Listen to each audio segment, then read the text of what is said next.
नाज़रीन इकराम, पाकिस्तान ने अपना पहला मून मिशन चाइना के खलाई सैटेलाइट चेंज-E6 के साथ 3 मई को रवाना किया था। आज ये सैटेलाइट सॉफ्ट लैंडिंग के लिए चांद के साउथ पोल में जगह का तयन कर रहा है। अगले माह ये चांद की सतह पर उतरेगा। अपने इस मिशन की शुरुआत में पाकिस्तान की जानिब से भेजे गए iCube कमर ने चांद के करीब की पहली तस्वीर ज़मीन पर भेजी हैं। पाकिस्तान का चांद पर iCube मिशन भेजना कैसे मुमकिन हुआ, सैटेलाइट की करंट पोजीशन क्या है और इस मिशन के मकासद क्या हैं, ये तमाम मालूमात आपको इस वीडियो में दी जाएंगी। तफसीलात के लिए मुकम्मल वीडियो मुलाहिजा कीजिए। नाजरीन, चेंज-E6 मिशन की भेजी गई तस्वीर और मालूमात के मुताबिक चांद की सतह पर पानी के आसार की निशानदेही की गई है, जिस पर खलाई साइंस के माहिर अपनी अपनी राय दे रहे हैं। चांद पर पानी की मौजूदगी ये ज़ाहिर करती है कि इंसान का चांद पर बसेरा मुमकिन है। चीन के इस मिशन का मकसद सिर्फ चांद तक की रसाई नहीं है, बल्कि दौरे जदीद में स्पेस साइंस को आगे बढ़ाना है। स्पेस साइंस में इसे इंटरनेशनल मिशन का दर्जा दिया गया है और बहुत से ममालिक इस मिशन में अपना रोल प्ले कर रहे हैं। सैटेलाइट कैरियर के पेलोड में पाकिस्तान और चीन के अलावा फ्रांस, स्वीडन और इटली के पेलोड शामिल हैं, जो चांद की तहकीक में दुनिया के लिए मददगार होंगे। नाजरीन, चीन खला में अपना रिसर्च सेंटर कायम कर चुका है, जहां मशीनों के अलावा इंसान कई माह तक रहकर अपनी तहकीक को जारी रख सकते हैं। इस मिशन को मुकम्मल बनाने के लिए चीन ने कई सैटेलाइट और कई खलाबाज ज़मीन से स्पेस तक भेजे हैं, जहां मुख्तलिफ हिस्सों को अलग अलग रॉकेट्स के ज़रिए खला में भेजा गया है और आपस में मुंसलिक करके एक स्पेस रिसर्च सेंटर कायम किया गया है। नाजरीन, मालूमात के मुताबिक ऐसे लेज़र हथियार भी खला में भेजे गए हैं जो खला और ज़मीन दोनों के दिफा के लिए इस्तेमाल हो सकते हैं। ये रिसर्च सेंटर चीन के दिफा के लिए भी मुआवन हैं, जबकि चीन का अगला गोल चांद पर ऐसा ही रिसर्च सेंटर कायम करना है जो न सिर्फ चांद की तहकीक में मददगार साबित होगा, बल्कि चांद पर इंसान के रहने के लिए जगह, ऑक्सीजन और पानी तलाश करेगा, जबकि इसके अलावा ज़मीन पर होने वाली तब्दीलियों की आगाही भी देगा। कुछ बैनुल-अक़वामी माहिरीन का ख्याल है कि चीन इस सैटेलाइट के ज़रिए खुफिया रोबोट भी चांद की सतह पर रवाना कर चुका है, जो चीन की खलाई तस्खीर के लिए बड़े कारनामे सरअंजाम देगा। इससे पहले अमेरिका और रूस खला में एटमी हथियार ले जाने की कोशिश कर चुके हैं, जिसके बाद दुनिया के इदारों ने इस इक़दाम के ख़िलाफ़ कवानीन सख्त किए, क्योंकि ये दुनिया के लिए ख़तरनाक हो सकता था।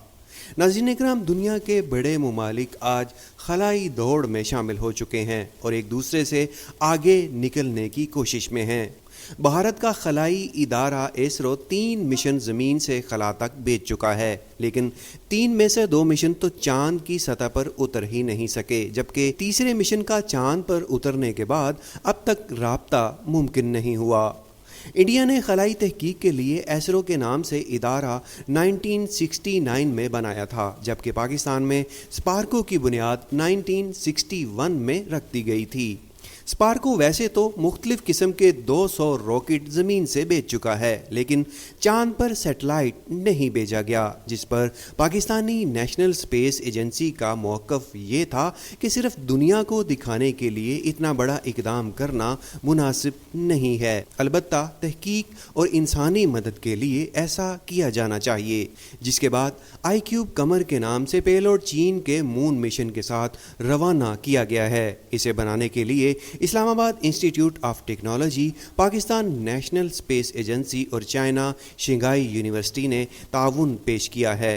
चीन का चेंज-E6 iCube कमर के साथ 8 मई को चांद के मदार में दाखिल हुआ और चांद के करीब से पहली तस्वीर ज़मीन पर भेजी गईं। इस मिशन के साथ पाकिस्तान का नाम भी उन ममालिक की फहरिस्त में शामिल हो गया जो चांद की रिसर्च के लिए अपने मिशन भेज चुके हैं। इसके साथ साथ पाकिस्तान को चांद तक पहुंचने के लिए बाहरी रकम भी खर्चना नहीं पड़ी, लेकिन दीगर ममालिक इस फहरिस्त में अपना नाम लिखवाने के लिए बेबहा खर्च कर चुके हैं और यहाँ तक कि कई बार नाकाम भी हो चुके हैं। ناظرین گرامی، نہ صرف پاکستان نے اپنے دوست ملک چین کے تعاون سے اپنا پہلا خلائی مشن آئی کیوب قمر پاک چین چاند کی جانب روانہ کیا، بلکہ اس مشن کے مثبت نتائج بھی نظر آئے۔ اس خلائی مشن کی تقریب کاری کے لیے 8 ممالک نے اپنی رائے پیش کی، مگر پاکستان کی رائے کو ماننا اس بات کی واضح کامیابی اور ہمارے سائنسدانوں اور ماہرین کی قابلیت کا اعتراف بھی ہے۔ اس اہم کامیابی سے پاکستان خلا کے بامقصد استعمال کے سنہرے دور میں شامل ہونے والا پہلا اسلامی ملک بھی بن گیا ہے۔ یہ کامیابی سیٹلائٹ کمیونیکیشن کے شعبوں میں نہ صرف پاکستان کی پیشہ ورانہ صلاحیتوں کو مزید ترقی دے گی، بلکہ قومی و اقتصادی ترقی میں مزید مواقع بھی فراہم کرے گی۔ اس سے قبل پاکستان کے ایک سائنس کے وزیر نے اعلان کیا تھا کہ پاکستان خود اپنا مشن چاند پر بھیجے گا۔ عالمی خلائی ادارے کو جب یہ تجویز بھیجی گئی کہ پاکستان چاند کے مدار تک اپنا ایک سیٹلائٹ بھیجے گا، تو غالباً اس ادارے کو اس تجویز کو لے کر زیادہ کوئی امید نہ تھی کہ پاکستان کی جانب سے اس تجویز کا جواب مثبت صورت میں اور کم دورانیہ میں موصول ہوگا، اور اس تجویز کا نتیجہ اس صورت میں نکلا کہ پاکستان چین کے تعاون سے ان ممالک کی فہرست میں شامل ہو سکتا تھا جنہوں نے اپنے سیٹلائٹس چاند کے مدار میں بھیجے تھے۔ ناظرین، مگر یہاں ایک سوال یہ اٹھتا ہے، ایک تجویز کی بنا پر اتنا بڑا منصوبہ کیسے شروع ہوا اور قلیل مدت میں پاکستانی سائنسدانوں اور ماہرین نے سیٹلائٹ کیسے تیار کیا؟ اس کے فوائد کیا ہوں گے اور کیا اس سے پاکستان کو مالی فوائد بھی ہوں گے؟ تو ناظرین، اس کہانی کا آغاز 2022 میں اس وقت ہوا جب چین کی نیشنل اسپیس ایجنسی نے ایشیا پیسیفک کارپوریشن آرگنائزیشن کے تعاون سے اپنے رکن ممالک کو چاند کے مدار تک رسائی کا ایک مفت موقع فراہم کیا۔ ایشیا پیسیفک کارپوریشن آرگنائزیشن سن 2008 میں قائم کی گئی، جس کا مقصد اس خطے میں نہ صرف خلائی ریسرچ کو بلکہ خلا کے بامقصد استعمال کو بھی فروغ دینا تھا۔